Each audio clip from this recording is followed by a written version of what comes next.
ఎటు పోతాంది మన వ్యవస్థ? ఒక్కడికన్నా ఇలా నిజాయితీగా చెప్పండి, ఎంతమంది తాగకుండా ఇప్పుడు మన పిల్లగాడి యొక్క శవయాత్రలో పాల్గొన్నారు? చచ్చిపోయిన పిల్లగాళ్ళు మన దోస్తులైతే, చచ్చిపోయిన పిల్లగాళ్ళు మన అన్నదమ్ములైతే, నిజంగా మనకు రేషం పౌరుషం ఉంటే, వాళ్ళ మీద ప్రేమ అభిమానం మనకు ఉంటే, వీళ్ళ సావైనా మనల్ని మార్చాలి.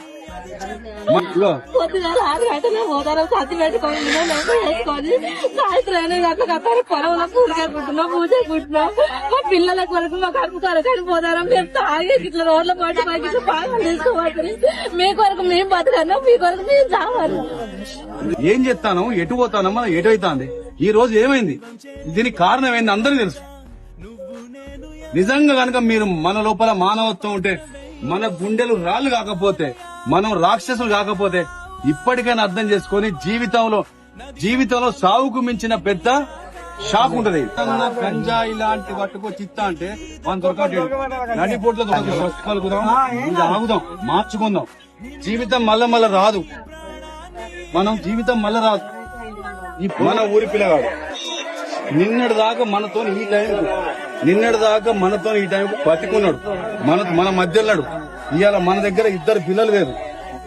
అరే అని చెప్పి బుధం మీద చేసుకుంటూ రోజు కలిసి చదువుకున్నాం, కలిసి తిరిగినాం. ఇవాళ మనిషి వేయండి. తల్లిని నేను కష్టపడి 500,000 రూపాయలు నేను కూలి కైకిలు చేసుకొచ్చుకొని మీకు తిండి పెడితే మీరు మాకు కడుపు కోత మిగులుస్తానంటారు.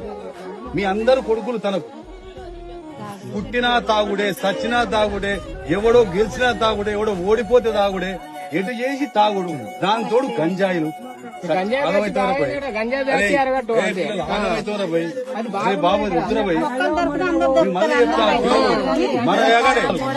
మన ఊళ్ళకెళ్ళి ఈ రోడ్ల మీద రక్తాలు దుస్తులు మార్చాలి, మీ అందరి గుణాలు మార్చాలి, మీ అందరి ఆలోచనలు మార్చాలి. ఇవాళ మీరందరూ ఆయన కొడుకులు కావాలి. అప్పుడే నిజంగా మీ దోస్తుకి ఇస్తున్న మీరు నివాళి. నిజమైన నివాళి మీ దోస్తుకి ఇచ్చేందంటే, తండ్రి కొడుకులు పోగొట్టుకున్న తండ్రికి మేమందరం బాబు మీ కొడుకులమే. మీకు నిజం చెప్తున్నా, పిల్లలు, నేను శనిగరం బిడ్డని. నేను చెప్తానా, మీకు రేషం పౌరుషం ఇంత అంత ఉంటే, మన అవ్వలు చెప్తున్నా ముచ్చట్టు, మన దోస్తు సాక్షిగా బంద్ చేయాలి. అదే పద్ధతి బంద్ చేసి ఆ దోస్తే మనల్ని మార్పు